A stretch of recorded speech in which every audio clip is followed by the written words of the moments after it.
All right, all right, all right. Ladies and gentlemen, welcome back to the second episode of DoublePEEK. And here with me today is muSh, who's one of the best players in Counter-Strike, in Swiss Counter-Strike right now. And today we're going to get into his career in Swiss Esports, how he started with Counter-Strike in the first place, how he got to where he is right now. And then we'll transition into the Peak League and his expectations for his team, which is Saint-Wagogne. And yeah, what they're going to get up to in these next 6 to 7 weeks. muSh, how are you doing? Welcome to the show. Thank you very much. I'm doing wonderfully. Thank you for asking. All right, that's great to hear. So before we really get into the nitty gritty of things, let's start off with a couple of icebreakers. And the first one that I'm going to ask you is because you are familiar with the Brazilian scene, with the French scene, and also, of course, the Swiss scene. Yeah. I'm going to ask you to rank three of the Counter Strike, I mean, I can say legends, if you had to pick them inside your own team. And these three are going to be for Brazil, Fur.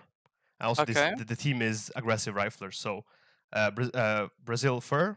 Yeah. From France, we'll go with Apex, and from Switzerland, we'll go with Rigon. So rank me these three. Ooh. Let's see. Aggressively. Honestly, I am biased. I am Brazil through and through. Okay. The main reason I got so interested in Counter Strike as well was Brazilian CS, so I had to go Okay. for the first one. The Yeah. second one I want to go Regon because Okay. I really like it. I think it's different. Apex in the good old days, he was also a menace. Yeah. But I think I rather see him uh IGL in what he's doing right now Okay. than on the aggressive day. So I think I'd stick to this two Fur, Regon, and then Apex. All right. I think that's a little bit of a surprise. I think because with Rigon number two, I think most people probably go Rigon number three because his pedigree is of course not as high as Apex's, but that's Yeah, but I've always appreciated a little bit of his mechanics. okay. Have the chance to play against him a couple of times, Sure. and just seeing he may not have the same pedigree as you said, but still, I think pretty sick. So Yeah. All right. That's great. So let's jump into the second one, which probably will not take long, or maybe it will take long. Let's see. So I'm going to ask you to, if you know this famous game, Kiss, Marry, Kill.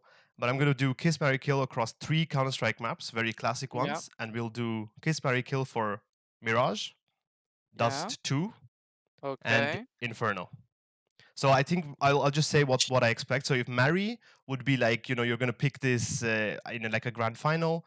Kiss is like, you would play this in a pug. Like you would play this. And Kill, you never want to touch this map ever again. So Mirage, Are we Inferno, Dust talking 2. CS:GO or CS2? Because That's actually pretty interesting. Actually, yes. that changes a little bit. Let's go CS:GO. Actually, let's make it a bit spicy. CS:GO, so Yeah, Mirage, the two, and Inferno in CS:GO. yeah. To marry, honestly, if we start off like that, I would probably go for.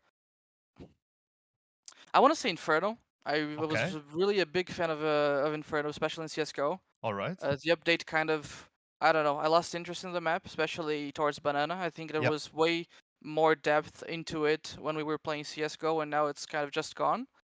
Um, and I mean, all the three are pretty standard maps. No crazy. Can I Yeah. curse, by the way? Sorry. Yeah, yeah. Is it You okay? can go for it. I- Yeah. No problem. No It's problem. there's no crazy shit going on. Yeah. No two layers or two stories of in the same building. So yeah, I would probably go Mary Infernal. Okay.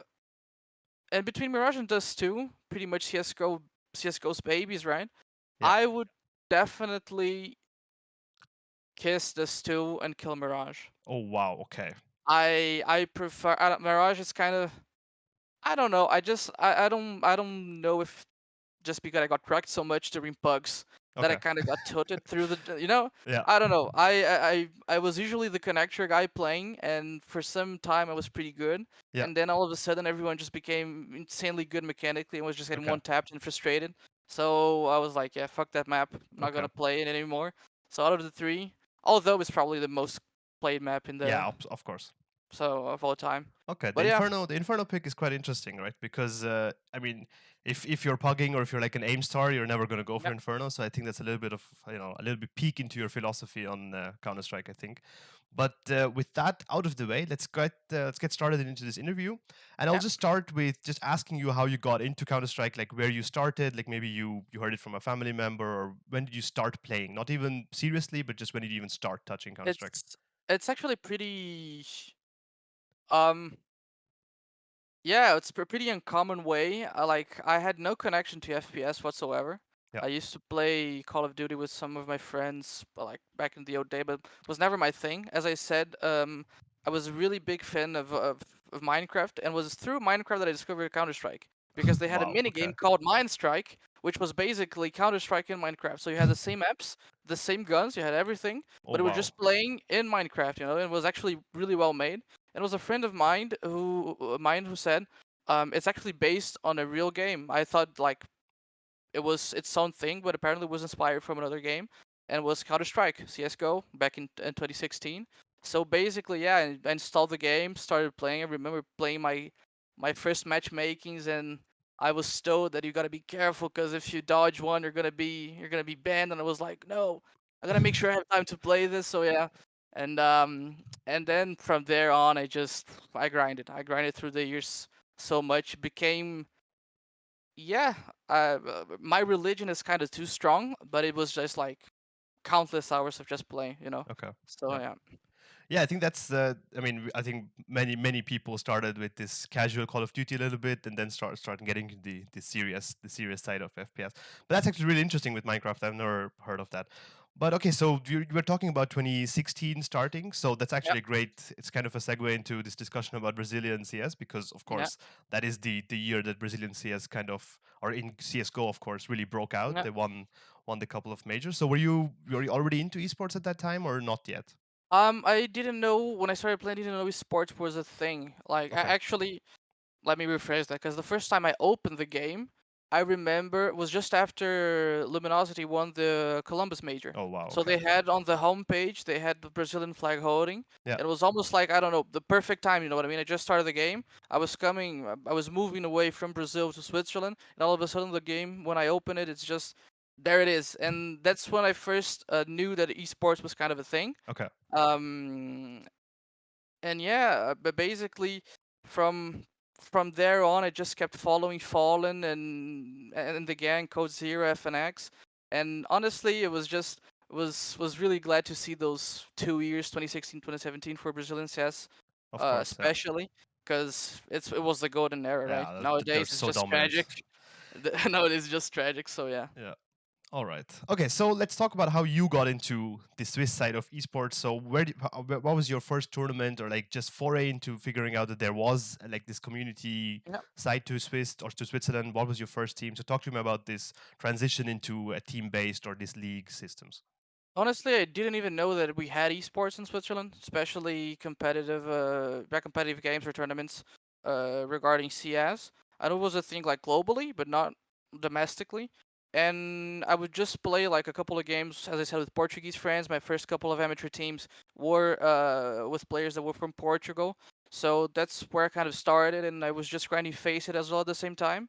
And it was actually Wizek, one of my first teammates that lives in Switzerland, but he's Portuguese. That kind of scouted me on Faceit. He Okay. was looking for the ladder, and he saw that I had the Swiss flag, Oh wow. and basically just some stalking type shit. And he found out that I was living in Switzerland, and then he sent me a friend request, and basically we got chatting from there.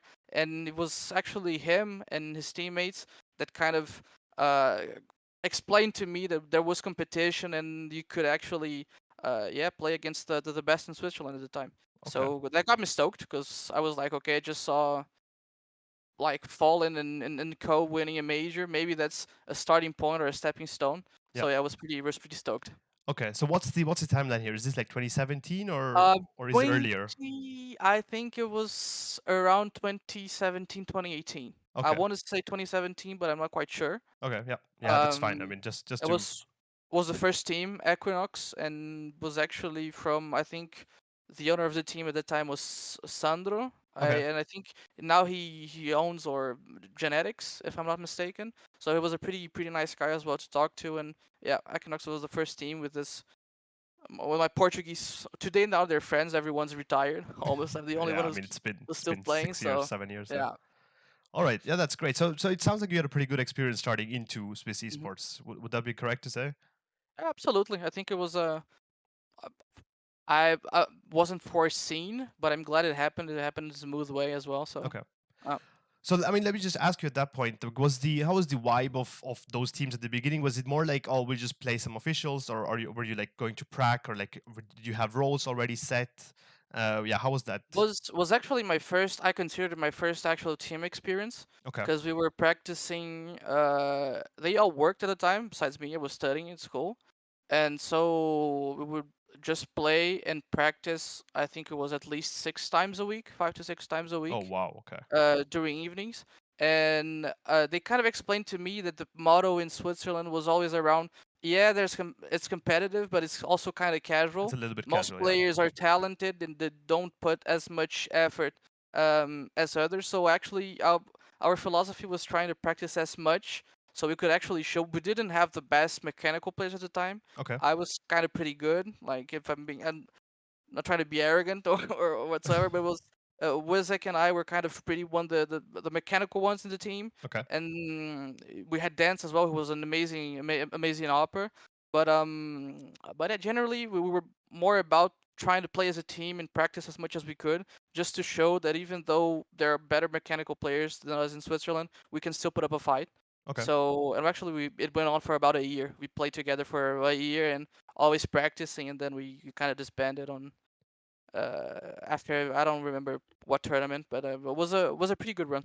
Okay, yeah, so I think that's actually quite interesting because even at that time, and definitely in the later on years, it was never really a thing that Swiss teams would really stay together for months or even a year. Hmm. Like really, what we have seen across the last 6, 7 years, that people get together for like a few months, and there's always some change or there's some Yeah, movement happening. So I think it's quite interesting that you guys stayed together for a year, especially with this really. I mean, it sounds like a grueling schedule, 5 to 6 times a week, but that sounds really rewarding. yeah, Okay, so let's quickly move a little bit on to Switzerland. I mean, of course, Switzerland is well, maybe not well known internationally, but like for us in the scene, it's lands are amazing. We have really great yeah, infrastructure. We have absolutely. good lands. Talk to me about your first LAN, how you got into it, and just maybe your best memory of a LAN. I think my first one was actually Lock and Load that I played with Nits, Laptix, DKH, and I don't remember who was the last one. I'm sorry for whoever I'm I'm not remembering, but I think yeah, at least that's the image that I have in my head because I had a shitty setup. I had like a Okay, 60 hertz monitor that was curved, was tilting forwards, and I had like no, it's just that's okay. it's out of this world. And I had like a decent PC, and then I was kind of like a little bit of a shock Hmm. because I come onto the sun and I see like this fucking NASA looking setups with people two screens shit going on, and I'm like with my humble stuff just coming along. And I remember like doing pretty good, and I also remember I think beating at the time it was Ninja Serve, Okay, and yeah. I think it was Zule who came like to talk to us and just shake our hands, and he was like we won. It was a close BO1, but he passed by my monitor and he just saw my setup and was like, "Fuck, I lost to that shit." It was remember being pretty funny. Oh, So yeah, that's what was the first one. I don't remember. I think we dropped in the semis. I know there's a couple of photos, but yeah, my memory is failing me right now. So okay.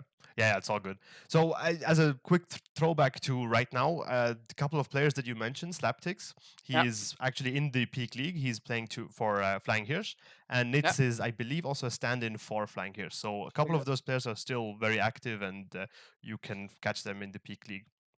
Yeah, Or, absolutely. yeah. So talk to me about winning a LAN. So you won a couple of them. So Yeah. let's just talk about your glory moments, I guess, yeah, as far as LANs are concerned.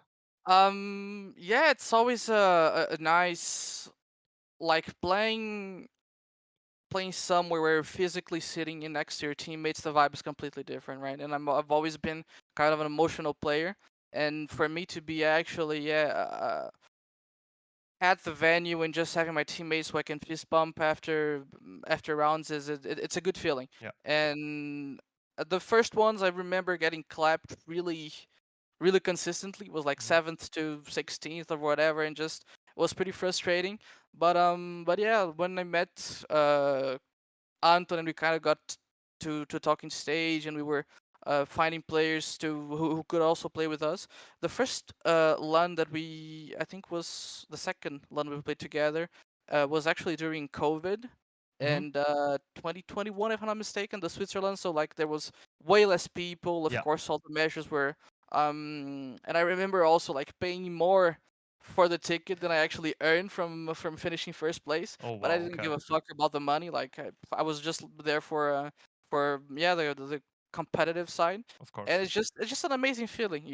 CS has been a huge part of my life, and as I said, I'm someone who was pretty emotional. And although it was just like a domestic lawn, it felt really Hmm. good to win. There weren't like the big dogs, so I was also kind of at the time I think it was Alex and Molly who were just destroying Of course. everything The as well. classic names. Uh, Yeah.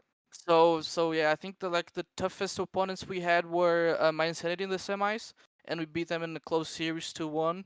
And then we actually faced Flying Hirsch, if I'm not mistaken, in the finals. Okay. Yeah. So yeah, it was a pretty good feeling. And then like later on, 2022, we basically went back to back. We won Switzerland twice, Yeah. and yeah, it was just it's a pretty good feeling. And as you said, like I'm glad that although we're kind of small, the LAN parties in Switzerland is something that it should be noted because it's honestly really well made. Yeah, Well absolutely. put We together. definitely have to give props where they're due. So let's just talk about you as a player in the game. So at the beginning, you said you're quite good mechanically in your first teams. You're probably one of the better players. So how has that how has that evolved for you? So have you always been on the rifle? Have you ever dabbled with the op? And like, what role have you Uh, kept stuck to? Kind of rifling. I was most of the times kind of a second opera. Okay. When things are not going so well, or we need like, or especially I'm not feeling so comfortable with the rifle, and just gonna sit down and hold this angle real quick. So yeah, like um, I don't know. Throughout the years, it's just pretty much sticking to rifling. Yeah, Okay. most of the time. And would you consider yourself an aggressive rifler or more on the lurk side of things? I used to be in the beginning more of the lurk side of things, to the Okay. point where I was jokingly called by my teammates a baiter. Okay. But I always like to call myself kind of a closer, you Okay. know. Yeah. And so yeah, like it has shifted. Like because then you go from team to team, and you gotta also see what kind of players you have. Hmm. So sometimes when there's someone else who has a similar play style than myself, so if you feel more comfortable playing it, I don't mind playing aggressively whatsoever. So I always kind of adapted. Like I say that I'm a rifler, but I used to be a lurker, but I can be an entry. Just put me wherever, and I'll try to do my best. But Okay. if I had to stick to a role, probably be yeah lurker. Okay. Yeah, that sounds. I mean, it sounds pretty good. But so, how did the shift to CS2 work for you? To be quite honest, was kind of the end of CS:GO. Also, yeah, it was at the same time where I was taking a break from the game. Hmm. I spent the past 2 years, just a little bit of context, trying to go pro, to break through, and just basically full timing and grinding as much as I could. It didn't work out, and I kind of got like mentally exhausted after these 2 years. And with CS:GO coming to an end, I was kind of hyped for CS2, but then it came out too early, prematurely. And then when I started playing the game, I was like, "This is complete garbage.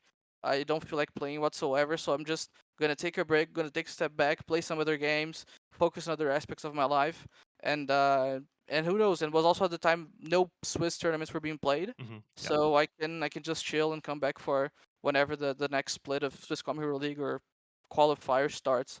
So that's basically the main thought. So I hadn't invested that much time into CS2, but I'm enjoying it a little bit better now because the game kind of like seems to be stabilizing, which Hmm. is good. So yeah, was a pretty easy transition, if you will. Okay, great. So yeah, you were talking about the end of CS:GO. Let's just quickly touch on the leagues, of course, which has Mhm. always been quite a discussion point, be it across our whole scene. So how did the leagues go for you? The Swisscom Hero League or ESL Swiss. So just talk to me about Yeah. teams there, your experiences playing these online leagues in Switzerland. Well, with Equinox, first team, actually, we made it to the cell. I think it was the final, Yeah. 2019 spring, I want to say. and we got demolished against I think it was Kings at the time. Yeah, that sounds correct. Yeah. Yeah, but was so I remember being so nervous. I changed my sensitivity mid game Oof. Okay. between maps. But yeah, it was like my first fight. I don't remember being in a studio as well. Hmm. Was was pretty good. I think. I mean, like overall, I had as I told you earlier as well, I'm the kind of guy who just tries to go win and play. I don't care which tournament it is. I'm just want to play the game and try to compete. But yeah, I played a little bit of Cell. I played, of course, Viscom Hero League. Able to win it twice when it was online. As I said, I've it's apparently the stage doesn't like me and I don't like it either. And when you're a little bit emotional, it can Hmm. sometimes impact you negatively. So yeah, I kind of like the Swisscom Hero League mainly because of the opportunity to play on stage. I think Hmm. there is something that, at least for me, it's the closest you can get to a pro experience. For example, playing I don't know Katowice or a major event, right? So it's nice to have that kind of structure. But yeah, I just remember playing as much as I could. There was also one tournament that I played with Slaptics and Nids when I was playing for Swifted Gaming. Doesn't exist anymore. It was kind of a gaming bar lounge kind of Hmm. thing, Okay. and I think it was SGC Gaming Challenge or something like that. I might be, and was pretty good as well. But yeah, I've had pretty okay experiences with tournaments, I would say. So Okay, so yeah, you touched on this this emotional side of you a little bit. So do you still get, well, let's say hypothetically you make it to the final of the peak league yeah, here. Do you still feel those nerves playing online, or do you think it's only more on the LAN side of things when you're physically there? I think it's more on the LAN side of things. I Okay. think most of the times I don't get into the zone when I need to. Mm-hmm. And I remember, well, if I can, it's not really oversharing because it's already done, but the previous fun that we played against My Insanity that we lost, and I remember Nuke starting and we got completely stomped, and it was yeah, I had like the vibe from the teammates, or some of the teammates in the team speak was pretty negatively. We were like I think 5-0 down, but nothing like it's completely lost already. Mm-hmm. And it was like already tilting a little bit, Okay. and it's something that I don't know. It kind of affects me a lot, and Okay. I kind of need to get a good vibe. Or if the vibe isn't going so well, I myself need to force to feel a little bit better Mm-hmm. to have that confidence. Because I know I'm a good player, but yeah. Sometimes it's just I don't know that confidence just Of it course. goes away, and you'd rather not make a mistake than actually play the game with balls. So yeah, but like as long as it's online, I'm winning. That's all I'm gonna say. But if it's online, Well, my hand's gonna shake a little bit. So yes, so peak is online, so I think sure. that's a point in your favor. But yeah, I think we can all understand. I think even on a professional, like on a pro level, I think you see people that say, you know, like the everything has to be correct, like, you know, the vibes have Hmm. to be correct. If it goes down a little bit, then it's very hard to get back to your maximum level. No. So I think that's completely understandable. So let's just quickly touch on your team, and then we'll talk about peak. So the team Yep. we are playing for right now here in the peak league is Saint-Wagogne, Yep. and a couple of names are very familiar to people in the Swiss scene, but also to you because we actually already talked about him. So let's very quickly talk about Anton. Yep. And you've been playing with him for a few years now. You won lands with him. You've won leagues Mm. with him. So just tell me what makes, you know, what makes him a good teammate. Why have you stuck with him for so long? Actually, it's funny because I didn't. We studied together in high school. He was a grade below me, Oh wow, but okay. but I didn't know. I met him online playing the games, but I didn't know we went to the same high school. It was pretty neat. But yeah, he's just a really down to earth guy, a humble guy. It's fun to. We have the same vibe as I said, not toxic whatsoever, and one of the most talented mechanically players I've seen in playing Switzerland for the past couple of years. So yeah, it's just a blast to play with him. We got along pretty well. So yeah, nothing to add. It's just I'm really glad to have him on my side because sometimes if the man's on a good day, you just get out of his way. You Yeah. know what I mean? So Okay, yeah, and the we've other player is Daveson. So I think you already also played uh a few for some time with him. So tell me about him. I think he's maybe a little more unknown as far as like the wider Swiss scene is concerned. yeah. So talk to me He about has him. been playing the LANs and the tournaments for quite some while, Yeah. but he was on different teams, Hmm. and basically I think he stuck with us. It's someone who's also like he's working a lot, so Okay. he doesn't have that much time to play CS.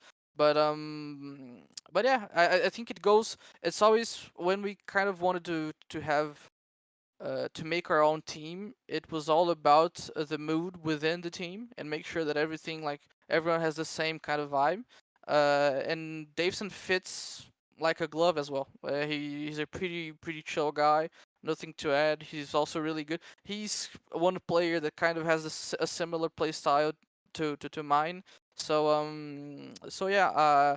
I think you will probably be see him playing a couple of games. The first game that we played, he didn't play with us, but yeah, it's pretty good rifler as well. I would say pretty calm guy.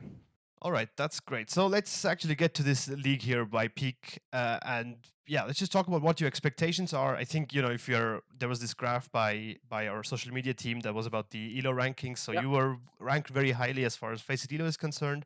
So what are you looking at? Is this going to be a disappointment if you don't win the league? Is it going to be a disappointment if you don't make the final? Just tell me how the vibe is within the team. Honestly, since my drive for Counter Strike in general has diminished these past couple of months, I've been trying to have as much fun as I can playing the game. So I wouldn't be disappointed if I think we have a good team to make top four and of course go to the finals.